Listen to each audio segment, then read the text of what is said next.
Vamos a preparar nuestro corazón, vamos a prepararnos para recibir la palabra de Dios. Y sabe que el día de ayer, cuando estaba ahí en casa, que es su casa, preguntándole al Señor, ¿qué palabra es la que tienes para la congregación? Y el Señor me mostraba un desierto y se veía mucha gente atravesando por ese desierto. Y yo dije, es verdad, todos hemos estado pasando por situaciones complicadas. Yo hubo un tiempo hace unos meses, ¿no?, que decía, no inventes, ya no siento lo duro sino lo tupido.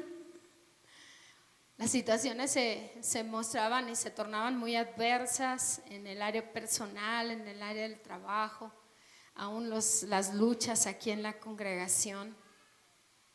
Pero el Señor decía, quien te anima soy yo y quien te restaura soy yo.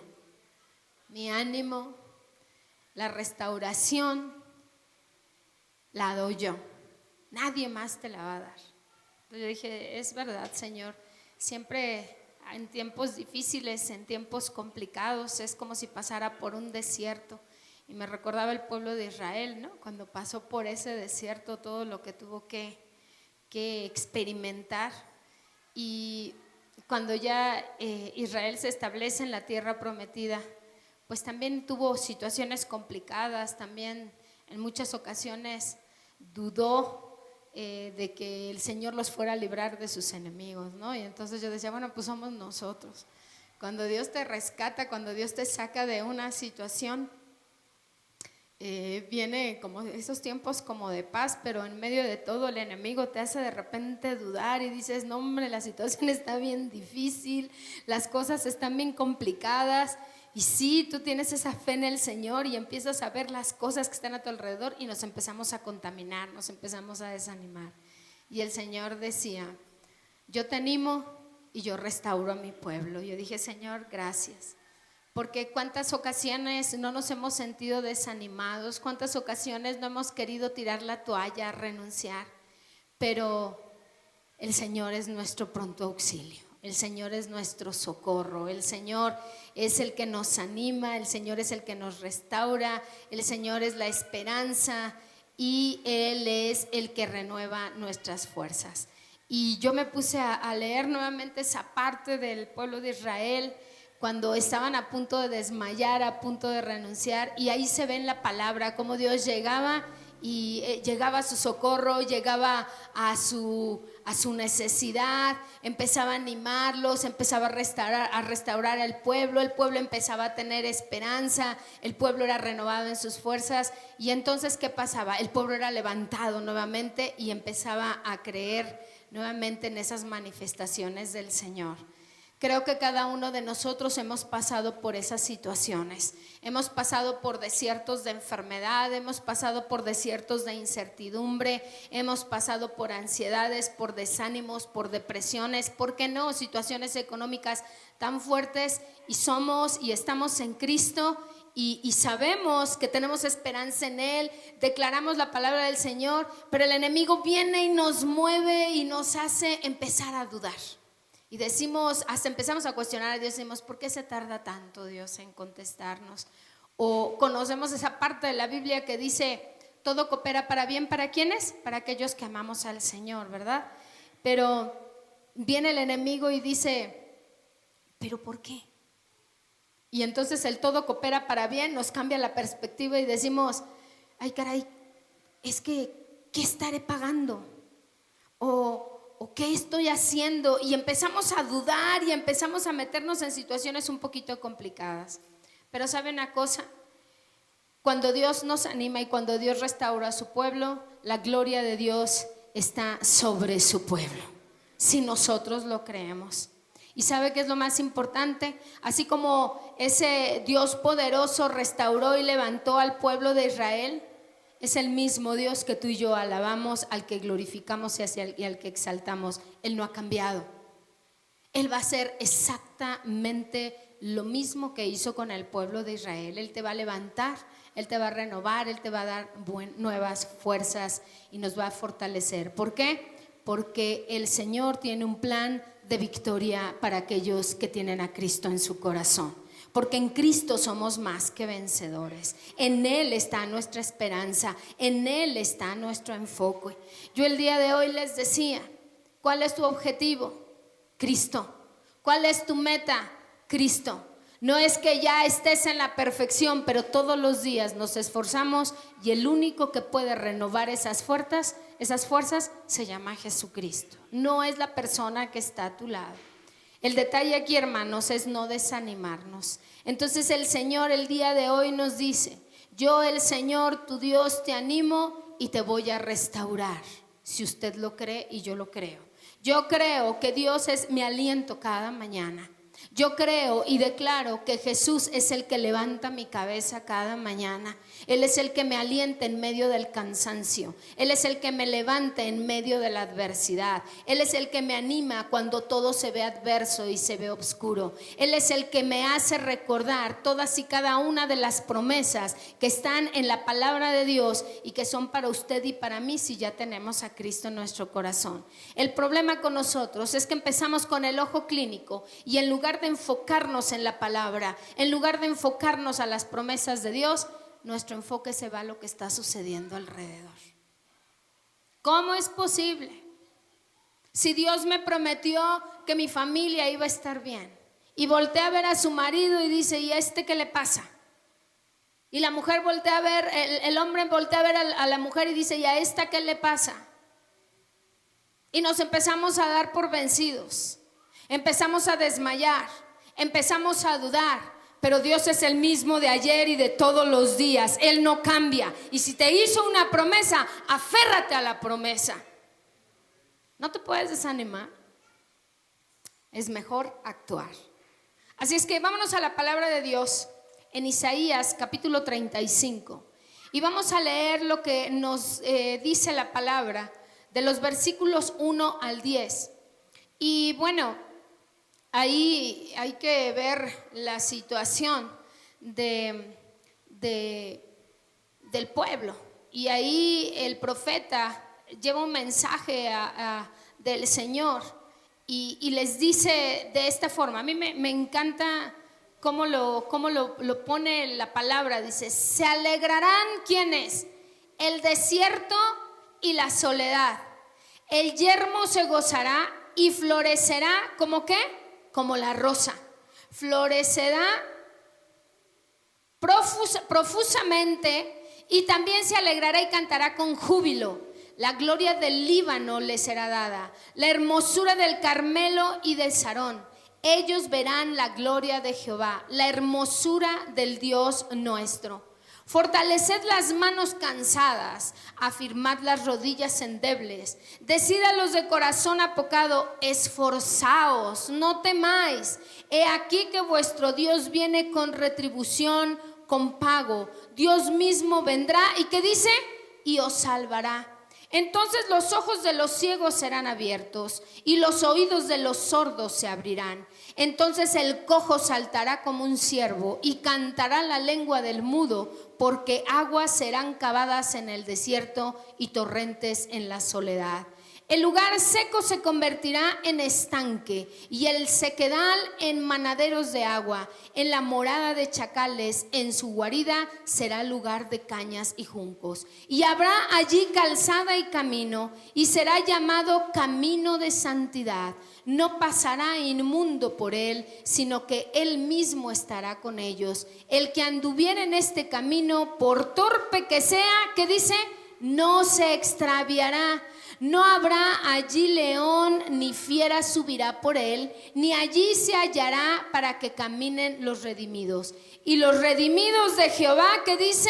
Volverán y vendrá nación con alegría, con gozo perpetuo será sus cabezas y tendrán gozo y alegría y huirán la tristeza y el gemido. ¿Cuántos pueden dar un aplauso al Señor? Hermanos, o sea, ahí la situación de Israel no era una situación sencilla. Hay que entender que Isaías da esta palabra aproximadamente en el año 730 antes de que Cristo llegara.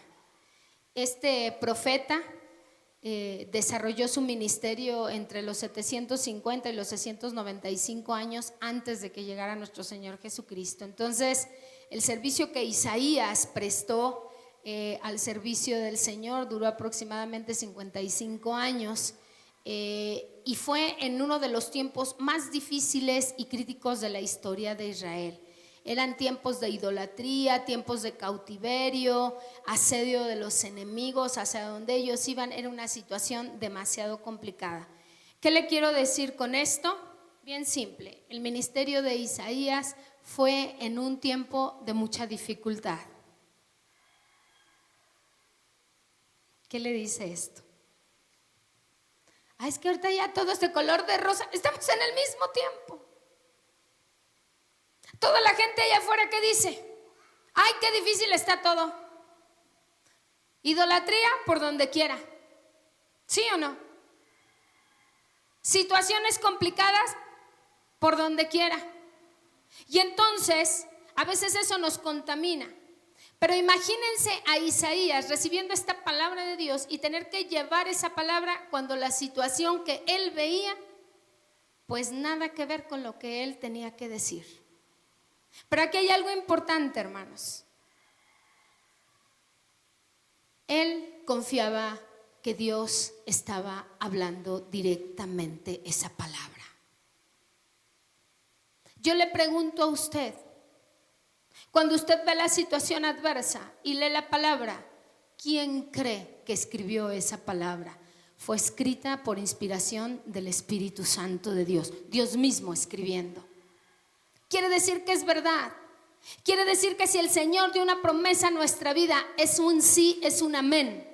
Quiere decir que si el Señor dijo que vas a ser salvo, es un sí, es un amén. Tienes que trabajar, tienes que esforzarte, tienes que buscar ese camino de santidad, tienes que buscar el mostrar que realmente esa palabra la vas a aplicar a tu vida. Y entonces podremos experimentar todas y cada una de estas bendiciones. Isaías fue testigo de esa caída de Israel. Él fue testigo del deterioro espiritual y moral de Judá. Y este profeta fue martirizado, imagínense, cuando cayó en manos del rey Manasés, de toda la situación adversa que estaba pasando en ese lugar. Entonces, por todos lados podemos ver que Israel se estaba alejando de Dios y que se había perdido ese discernimiento y esa fidelidad al Señor. Sin embargo, las misericordias de Dios son nuevas cada mañana. Por eso es que el Señor envía esta palabra. Y entonces las palabras de Dios a través del profeta son un mensaje de esperanza para Israel. Ese es el primer punto que te quiero decir a ti como pueblo de Dios. Las palabras de Dios a través de lo que estamos leyendo son un mensaje de esperanza para ti y para mí. Que no importa la situación, que no importa la adversidad, tu confianza y mi confianza tienen que estar en el Altísimo, porque su palabra es verdad. Pero tenemos que tomar cartas en el asunto. Vamos a regresar a Isaías 35, capítulo 1 al 2. Y ahí es clara la palabra. Dice: se alegrarán el desierto y la soledad. El yermo se gozará y florecerá como la rosa. Florecerá profusamente y también se alegrará y cantará con júbilo. La gloria del Líbano le será dada. La hermosura del Carmelo y del Sarón. Ellos verán la gloria de Jehová, la hermosura del Dios nuestro. Esta es una profecía. Esta es una profecía. Me llama la atención cómo lo dice. Y hay 3 palabras que son claves. Yo encontré otra versión y me gusta también cómo dice. Vuelvan a poner la que tenemos, porque la que estamos leyendo es la de Reina Valera, la del 60. Si lo vuelven a poner, Isaías 35, 1 y 2, si son tan amables. Entonces, en esta versión que yo encontré me encanta porque dice: alégrate, desierto sediento, alborece el desierto y florezca como lirio, y florecerán y se regocijarán los desiertos del Jordán. La gloria del Líbano se le ha dado y el decoro del Carmelo, y mi pueblo verá la gloria del Señor y la excelsitud de su Dios. Gloria a Dios por esta palabra. Es muy importante que veamos detenidamente varios puntos aquí. El primero, por favor, si me la ponen y me regalan aire de este lado, si son tan amables. Isaías 35 del 1 al 2, si lo pueden poner en la pantalla, se los voy a agradecer. Ahí hay 3 puntos que me llaman la atención y que yo los subrayé en mi enseñanza. El primero es que dice: la gloria del Líbano. Muy bien, el Líbano es una palabra que significa blanco y probablemente hacía referencia a la nieve en las cimas de los montes o del relieve que había en esos cedros. Y bueno, los cedros fue la madera usada para construir el templo de Israel. Y fue un lugar muy anhelado por otros pueblos, entre ellos Egipto anhelaba llegar a ese lugar para construir grandes barcos y edificaciones con toda esa madera. Entonces, el Líbano tiene un significado al mencionarse en esta palabra. Luego el Carmelo. ¿No encontraron Isaías 35, 1 y 2, por favor? El Carmelo es un término que significa jardín de frutas y es tan imponente que desde el mar se puede ver todo ese jardín de frutas, y eso provocó que muchos pueblos decidieran o concluyeran que era la morada en donde habitaba alguna deidad, en donde habitaba algún ser supremo, y lo enfocaban como un lugar hermoso porque era un lugar muy frondoso, donde había muchos árboles, donde se veía fruto. Ahí lo mencionan, ya dijimos el Líbano, y después habla del Carmelo. Y después se menciona Sarón, y esta palabra, el significado es llanura, y es muy famosa porque significa hacer muy fértil, a que es una llanura demasiado fértil, con mucha vegetación, muy abundante, y ahí se caracterizaba por la rosa de Sarón.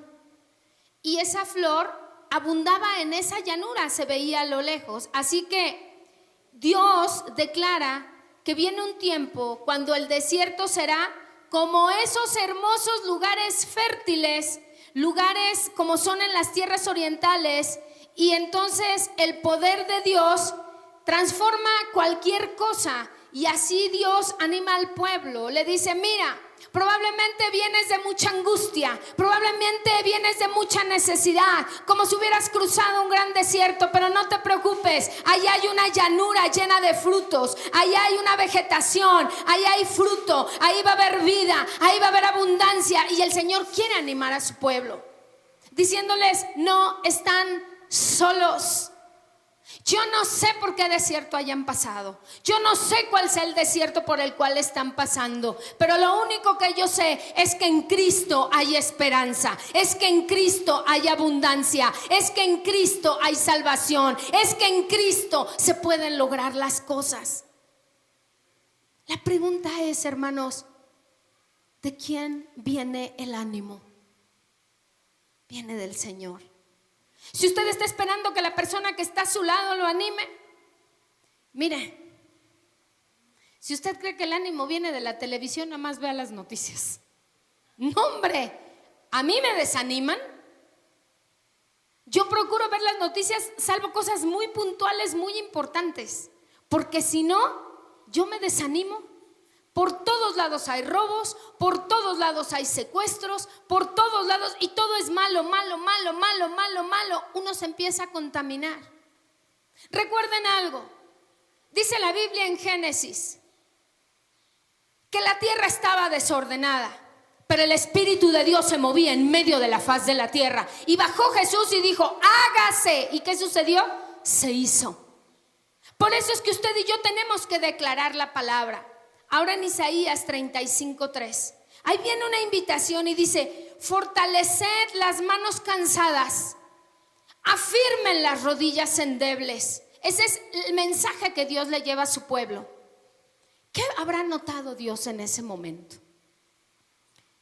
Hay que ver el significado de estas palabras que Dios está utilizando. Fortaleced las manos cansadas, afirmad las rodillas endebles. Las manos representan nuestras obras y nuestras labores. Las rodillas son la figura de nuestra firmeza y de nuestro caminar. Lo más seguro es que el pueblo de Dios estaba desanimado, estaba cansado ante las diversas circunstancias tan difíciles que estaban viviendo. ¿Cuántos de nosotros cuando nos vemos en situaciones difíciles nos cuesta trabajo orar? No logramos concentrarnos. ¿Cuántos de nosotros en un tiempo somos capaces de levantar las manos al Señor y decir, Señor, todo lo pongo en tus manos? Y cuando estamos en medio de un desierto, nuestras manos están cansadas. Todo nos desanima. Esa era la condición del pueblo. Por eso hay que ver qué es lo que Dios les estaba diciendo. Fortaleced las manos cansadas, afirmen sus rodillas endebles. Como yo les dije, en nuestra vida estas cosas aparecen, especialmente cuando estamos pasando por un desierto, especialmente cuando nos sentimos desanimados, especialmente cuando volteamos a donde volteamos y no encontramos una salida. Pero es vital que usted y yo nos fortalezcamos en Cristo Jesús, y en su presencia vamos a hallar nuevas fuerzas. Pero nos ponemos a buscar que qué hace el que está al lado, que si tú cambias yo cambio, pues yo por qué lo voy a hacer. No, la fortaleza proviene del Señor. La fortaleza proviene del Señor. La fortaleza no proviene de la persona que está a tu lado. Nosotros tenemos que buscar hacer eso. Ahora, en Isaías 35:4, decidan los corazones apocados. ¿Qué dice?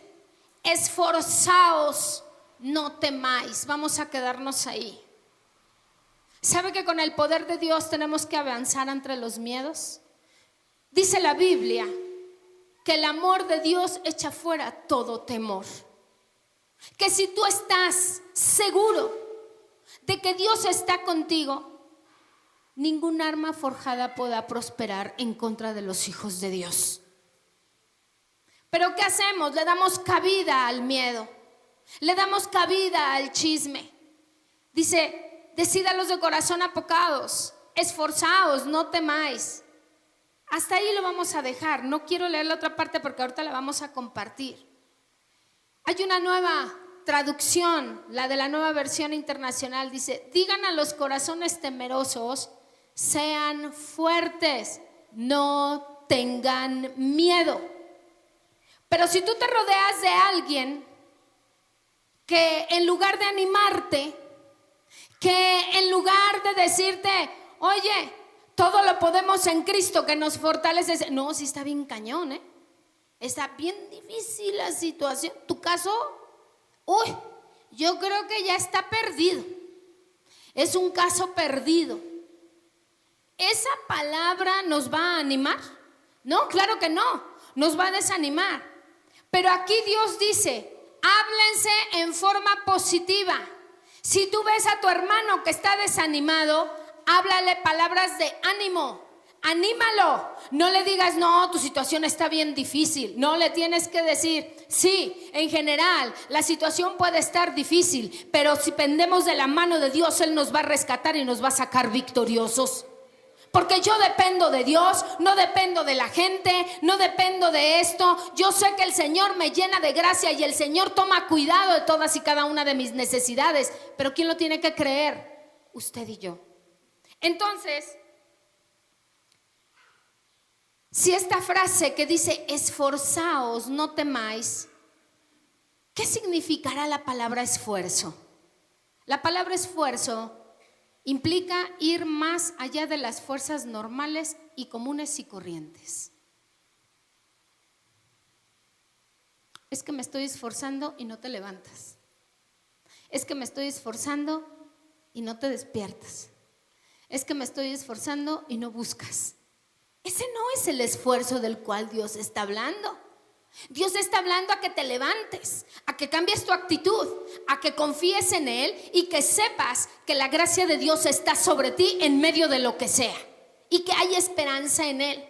El Salmo 92:10 dice: pero tú aumentarás mis fuerzas como las del búfalo, seré ungido con aceite fresco. ¿Será que no nos vamos a cansar? ¿Será que no nos vamos a desanimar? Claro que sí, pero ahí está el Espíritu Santo de Dios recordándote que eres hijo e hija de Dios y que Él va a pelear la batalla por ti. Hemos hablado del hijo pródigo, él se tuvo que levantar, es exactamente lo mismo. ¿Y por qué dirá este salmo acerca de, dice, pero tú aumentarás mis fuerzas como las del búfalo? ¿Por qué tendría que ser el búfalo? Bueno, el búfalo es un toro salvaje, feroz, peligroso. Es un animal que se caracteriza porque es demasiado fuerte y tiene mucha resistencia a los cambios de clima. Y entonces Él nos hace esa comparativa porque tenía que mostrarnos cómo sería esa bendición de Dios sobre nosotros. El Señor va a renovar nuestras fuerzas con su poder y con la unción de su Espíritu Santo. Así es como Dios restaura y anima a su pueblo. Ahí mismo en Isaías 35, pero vamos a leer la segunda parte. Leímos donde dice: decidan los de corazón apocados, esforzaos, no temáis. Pero ahora nos vamos a enfocar esto que dice: he aquí que vuestro Dios viene con retribución. ¿Qué dice? Con pago. Y la última parte es hermosa: Dios mismo vendrá y os salvará. Oigan, qué privilegio. La situación del pueblo de Israel era tremenda. Y escuchar esta palabra en donde dice: yo mismo, tu Dios, voy a ir a rescatarte. Qué tremendo. ¿Cuántos tienen a Cristo en su corazón? Él ya pagó el precio. Ya lo hizo. Ya lo hizo. Entonces Dios dice: yo mismo voy a ir con retribución y les voy a pagar. Nos indica que el Señor sigue siendo nuestro Salvador, que el Señor mismo va a venir y va a salvar. Y cuando lo vemos, cuando el Verbo se hizo carne. Yo le voy a decir algo. Estoy emocionada por esto. Declare la palabra de Dios. Declare la palabra de Dios. Declare las promesas de Dios. Si el Señor te dio una palabra, aférrate a la palabra de Dios, no a lo que digan los demás. Los demás podemos mentir, pero Dios es verdadero, Él no es un hombre para mentir. Esfuérzate mucho. Pero ¿qué crees? Si te esfuerzas, Dios mismo vendrá a tu rescate, te va a pagar y te va a retribuir. Él mismo te va a sacar de la mano del diablo. Créelo en el nombre de Jesús. Ay, pero el desierto es bien difícil. Ay, hermana, es que usted no sabe. Yo no, mi hermana, pero el Señor sí lo sabe porque Él conoce a profundidad tu corazón. Declare la palabra. Ay, es que me diagnosticaron una enfermedad. Yo no sé, la Biblia dice que por las llagas de Cristo yo soy sano. Esfuércese.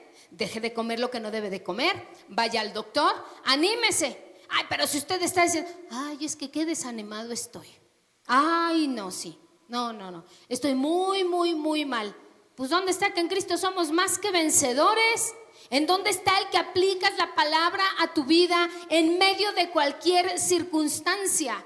Entonces, cuando el Verbo se hizo carne, fue Dios mismo haciéndose presente en medio de la humanidad y dijo: yo los vengo a rescatar, yo personalmente, y voy a pagar el precio. ¿Lo hizo sí o no? Ahí está el testimonio de nuestro Señor Jesucristo. ¿Qué más necesitamos para que podamos entender que Dios es quien nos levanta cada mañana? Las promesas de Dios son fieles y son verdaderas. Este mensaje, póngalo en su corazón, hermano. Las promesas de Dios son fieles y son verdad, no son mentira. Él dijo que así era y que así va a ser y así va a ser. Solamente usted tiene que tomar esa promesa. Isaías 35, 6, 7 dice: entonces el cojo saltará como un ciervo y cantará la lengua del mudo, porque aguas serán cavadas en el desierto y torrentes en la soledad. El lugar seco, ¿qué dice? Se convertirá en estanque y el sequedal en manaderos de agua. En la morada de chacales, en su guarida, será lugar de cañas y juncos. En donde hay agua, ¿usted qué ve? ¿Vida o muerte? ¿Verdad que sí? Ok. Imagínense agua en medio del desierto, flores en medio del desierto, abundancia en medio del desierto. Yo no sé cuál sea su desierto, pero la palabra de Dios dice que ahí va a haber vida y abundancia, que se va a terminar, que el Señor mismo va a ir y va a rescatarnos de ese lugar. Isaías 35 del 8 al 9. Y habrá ahí calzada y camino, y será llamado ¿cómo? Camino de santidad. No pasará inmundo por él, sino que él mismo estará con ellos. El que anduviera en este camino, por torpe que sea, no se extraviará. No habrá allí león, ni fiera subirá por él, ni allí se hallará para que caminen. ¿Quiénes? Los redimidos. El Señor va a hacer un camino nuevo para ti y para mí, donde no hay. El Señor abre brecha en donde ya no hay camino. Pero mire, a veces decimos: ay no, pues es que ya tuvo un tropezón. ¿Cuántos aquí se han tropezado? Levanta su manita. Vas a decir: yo ya soy cambiado. Y ¡pum! De repente ¡pum! Híjole, ¿cuántos han tropezado? Digan amén. Yo me he tropezado. Ok. Por torpe que sea, no se extraviará. Eso lo dice la Biblia. ¿Quiere decir que nunca me voy a tropezar? ¿Quiere decir que no voy a tener ese tipo de pruebas? Claro que las va a tener, pero para eso está el Espíritu Santo de Dios, para regresarnos al camino. Entonces, no tomemos esa condición de decir: ay no, es que ya no soy digno, es que ya no. Más bien, hagamos algo. ¿Para qué? Para poder estar bien delante de la presencia de Dios. Quiere decir que a veces de repente, cuando la dirección no es muy clara, cuando hay confusión, cuando de repente no sabemos por dónde vamos y caemos en la trampa del diablo, ya no tenemos oportunidad. Dígale al que está a su lado: en Cristo sí hay oportunidad. En Cristo sí hay oportunidad. Nada más tampoco se la pase ahí agarrándosela de que ese es el paro que tengo, ¿no? Sí, no, pues es que Dios me perdona. No, Dios te perdona, mijo, de verdad que créelo en el nombre de Jesús. Pero pues también Dios hizo hijos inteligentes. ¿Cuántos hijos de Dios hay aquí que son a imagen y semejanza de Él? Pues entonces somos como Él, ¿verdad? No somos tontitos. ¿Verdad? Por eso dice la Biblia que somos nación santa, real sacerdocio. Nos puso por cabeza y no por cola. Quiere decir que somos algo especial. Muy bien, yo lo voy a invitar a que se ponga en pie. Y en lo que van pasando los de la alabanza, yo quiero leer varios textos bíblicos, pero así, de pie. Si puede ponerse de pie, se lo voy a agradecer.